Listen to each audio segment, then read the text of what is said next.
Eu diria que esse é, sem dúvida nenhuma, um dos momentos mais tristes de qualquer um que pelo Parlamento já passou, ou daqueles que aqui chegaram e que efetivamente tiveram a oportunidade de vivenciar toda uma trajetória de bons debates e, principalmente, um debate onde sempre primou-se pela defesa intransigente daquilo que todos nós tivemos a oportunidade de experimentar e, através dele, aqui chegamos, que é o voto do povo brasileiro.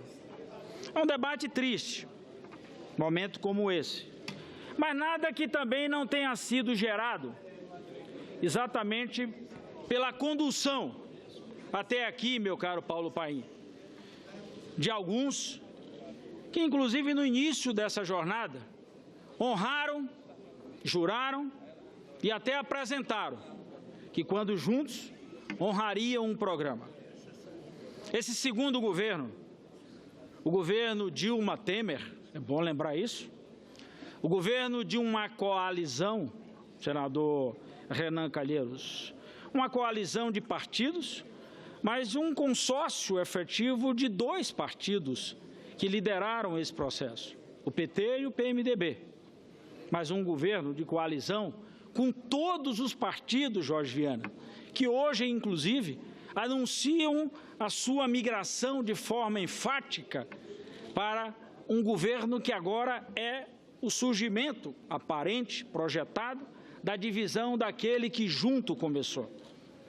Esse governo, que começou em 1º de janeiro, eu poderia fazer exatamente um paralelo, como se estivéssemos assistindo o conto curioso do caso de Benjamin Button. Alguém que tenta resgatar no seu ocaso atos do início de uma vida. Todo mundo deve se lembrar do fantástico homem que nasceu velho e a cada ano vai ficando mais novo. E o que nós fomos assistindo foram os discursos, tentando deixar para trás coisas velhas e anunciando essas coisas velhas como novidade no cenário da política. Como alguém que volta a se relacionar com a sua origem, a origem da qual se distanciou, mas de forma nenhuma anuncia, por exemplo, qual é a responsabilidade com um programa que, inclusive, jurou e assegurou levar até o fim da jornada. Não houve, por parte de nenhum membro dessa coalizão, nenhum tipo de postura durante os 4 primeiros anos desse governo. Eu não ouvi, Paulo Paim, nenhum dos partidos da coalizão afirmar peremptoriamente que o que estava sendo cumprido, esse partido não concordava, ou que a trajetória do governo, e aí falo do governo, e não de membros isolados, era uma trajetória distante, senador Renan, daquilo que eles juraram e apresentaram enquanto programa e receberam. Essa coalizão recebeu 54 milhões de votos do povo brasileiro. A coalizão. Portanto, com Dilma no comando, Michel Temer na vice-presidência e todos os partidos. Como disse muito bem aqui o senador Otto Alencar, esse talvez tenha sido o maior erro cometido ao longo desses primeiros 4 anos. O fato de inaugurar uma lógica do chamado loteamento de ministérios com carteira assinada, como frisou muito bem aqui meu companheiro de bancada de Estado.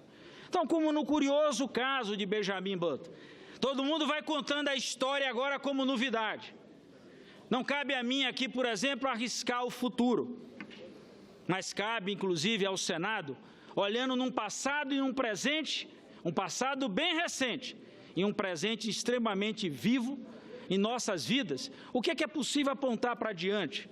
Quais foram as responsabilidades que o Senado deixou de assumir nessa trajetória? Quais as responsabilidades que a Câmara se negou, inclusive, a honrar, ainda que o Senado tivesse apontado?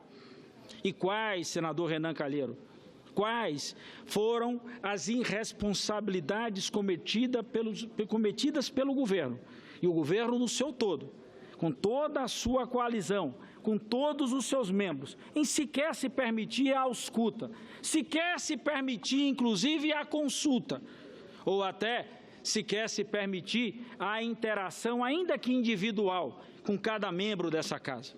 Portanto, essas responsabilidades nós poderíamos nessa noite avaliar, mas não cabe. O que nós estamos diante agora de nós, simplesmente e pura e simplesmente, é dizer sim ou dizer não. Não me cabe, e aí eu não tenho essa formação, meu caro Randolfo. Aliás, aqui até tem muitos juristas e advogados, e eu poderia dizer assim como, numa lógica muito clara, aqueles que conhecem sobejamente bem as letras da lei, mas não me cabe, senador Randolfo, aqui o debate sobre a questão da ilegalidade ou da legalidade do processo de impeachment. Isso já foi feito, mas cabe a nós aqui, inclusive, não à luz da apuração fidedigna, se pedalada ou não pedalada, se aquele fez igual àquele outro, porque é comparar o erro de um com o erro do outro. O que está em julgamento aqui, nesse momento, não é de forma nenhuma o processo de pedalada. Nós estamos diante de um julgamento político, nós estamos diante de uma postura assumida que deixa de lado qualquer tipo de avaliação do erro cometido ou da agressão à lei de responsabilidade fiscal. Até porque nenhum daqueles atos ainda, nenhum ato sequer, passou pelo seu último estágio de julgamento. Então, portanto, se assim compete aos advogados a exigência da completa leitura de um processo com o seu julgamento e todas as suas etapas, eu diria que nesse caso, meu caro Randolfo, a peça é incompleta. Nós estamos aqui diante de um sim ou não de uma condenação antes de um processo de julgamento. Podemos até dizer que esse erro, senador Renan, compete a um Senado que assistiu uma lei de 1950 e nunca a alterou, ou ao Congresso Nacional. Mas a admissibilidade transformou-se num estágio de julgamento. O que nós vamos votar aqui na noite de hoje não é simplesmente abre um processo, é condena um para sair e entrega ao outro o troféu de entrar. Portanto, com um gol de mão, como disse muito bem Lídice da Mata, no início da sua expressão aqui, fazendo a comparação com aquilo que até é muito comum, o mundo do futebol. Talvez a mão santa, não sei se posso chamar isso de santa, de alguns que enxergam que é possível fazer essa combinação, simplesmente de um lado ou de outro. Essa crise econômica e política, e principalmente a crise política, ela não vem de forma isolada, ela vem do modus operandi que foi plantado nesse cenário político exatamente por essa coalizão. Ela foi resultado, ela foi fruto disso, iniciada em 2015, como resultado de um processo eleitoral de 2014, cuja chapa, como um todo, Dilma e Michel, foram responsáveis pela apresentação de um projeto à sociedade, cuja chapa, Dilma e Michel, apresentaram ainda em dezembro, meu caro Capiberibe, uma alteração consubstancial daquilo que havia saído das urnas em outubro de 2014, cuja chapa, meu caro Capiberibe, foi responsável também pela implementação das articulações políticas. É vero que tem erros nesse governo? Muitos, muitos. Por isso que no conjunto com mais 6 senadores, nós tivemos a coragem de, no 6 de abril, antes, portanto, da votação na Câmara dos Deputados, de dizer que nós deveríamos ofertar à sociedade a possibilidade de retirar este governo. Nem a cabeça, nem a vice, mas retirar esse governo, mas a retirada pelas mãos daqueles que tiveram, inclusive, a oportunidade de eleger em outubro passado, no outubro de 14, e que somente a eles e esses, assim, dessa forma, nós poderíamos devolver a responsabilidade. E aí, de imediato, o Senado saca por alguns, ou até pelos pró-Dilma, ou pelos pró-Temer, dizendo que apresentar uma emenda constitucional no meio de uma jornada era exatamente interromper ou apresentar algo inconstitucional.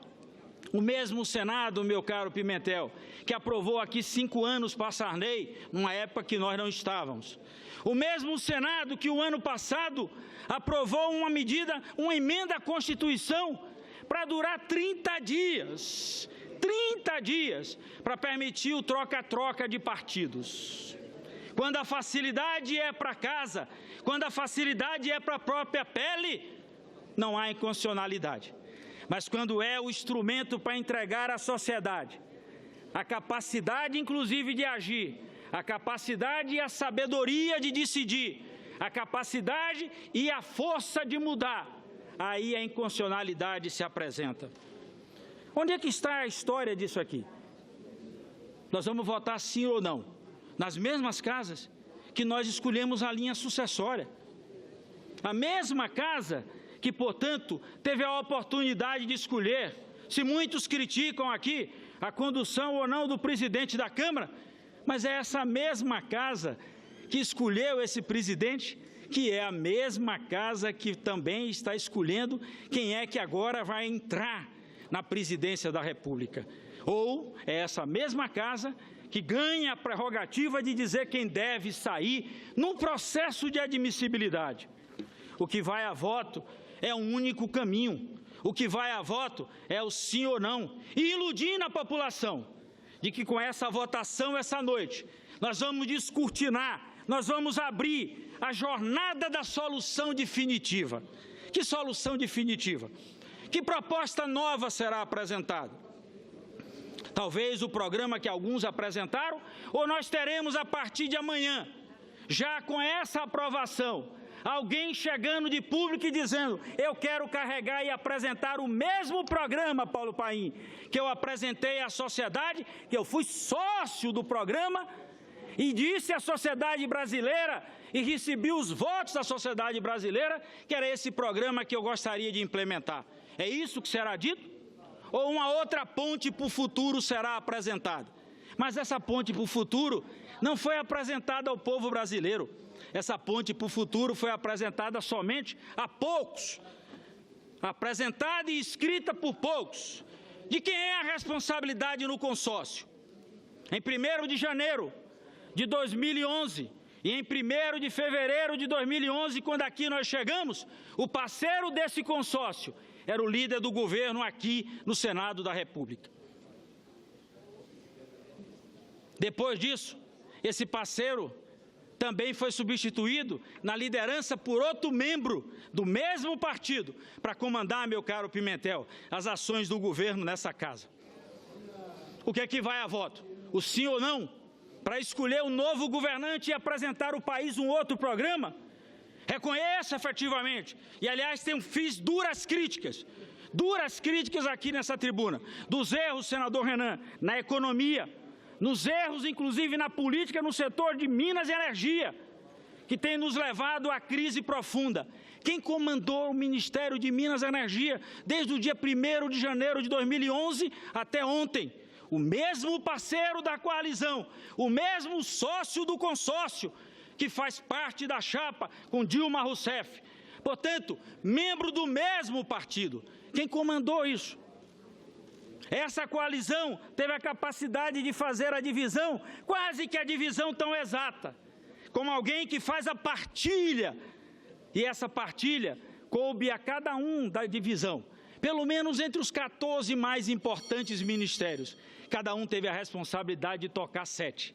Agora, é como se um casal que se separa e diz à sociedade que sempre a culpa é do outro e não há nenhuma responsabilidade no jogo e na condução dessa política. O que vai a voto aqui hoje, na realidade, é algo que, infelizmente, a sociedade não terá a capacidade de entender. A sociedade só terá agora a oportunidade, no processo adiante, acompanhar e se preparar para o passo seguinte. Não cabe a nós aqui, nem na bravata, nem tampouco na ameaça, o chamamento para uma guerra aqui dentro. Cabe a nós a responsabilidade de buscar construir um outro caminho para a nação. Mas é importante fazer a denúncia nesse momento, que com gol de mão, tentando eleger alguém e botando alguém no lugar ou separando alguém, eu quero encerrar, senador Renan, dizendo que é isso. É como alguém que é pego com um suposto crime. E esse suposto crime, a pessoa já é condenada. Para 6 meses depois de condenação, você fazer um julgamento para chegar à conclusão se essa pessoa errou ou não. Esses 6 meses de condenação jamais voltarão. Isso é como dizia meu velho pai, que dizia assim, é como um travesseiro de pena. Você joga para cima, as penas você catará, o travesseiro nunca mais. Portanto, o que nós vamos votar nessa noite é isso. Nós estamos votando a condenação do povo brasileiro. Nós estamos impondo ao povo brasileiro um novo presidente da República, sem que o povo brasileiro tenha tido a oportunidade de opinar. Nós estamos impondo ao povo brasileiro a possibilidade de um programa diferente daquele que o povo brasileiro escolheu em outubro de 2014. Portanto, esse é o golpe, tirar do povo brasileiro a oportunidade de tirar o governo, ainda que reconheçamos que muita coisa boa